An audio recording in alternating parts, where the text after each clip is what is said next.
এক, জয়নুল আবেদিন কে ছিলেন? চিত্রশিল্পী। ২, জয়নুল আবেদিনের জন্মসাল কত? ১৯১৪ খ্রিস্টাব্দ।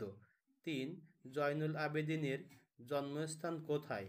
কিশোরগঞ্জের কেন্দুয়া। ৪, জয়নুল আবেদিনের মৃত্যুসাল কত? ১৯৭৬ খ্রিস্টাব্দ। ৫, কোন শিল্পের জন্য তিনি সর্বাধিক পরিচিত? দুর্ভিক্ষ চিত্রমালা। ৬, জয়নুল আবেদিন কোন প্রতিষ্ঠানের প্রতিষ্ঠাতা? ঢাকা আর্ট কলেজ, বর্তমান চারুকলা অনুষদ। ৭, ১৯৪৩ সালের কোন ঘটনা তার শিল্পকর্মে গভীর প্রভাব ফেলে? বাংলার দুর্ভিক্ষ। ৮, দুর্ভিক্ষ চিত্রমালা আঁকতে তিনি কোন মাধ্যম ব্যবহার করেন? কালো কালি ও পেন্সিল। ৯, তাকে বাংলাদেশের চারুকলার কি বলা হয়? চারুকলার জনক। ১০, তিনি কোন বছরে ঢাকা আর্ট কলেজ প্রতিষ্ঠা করেন?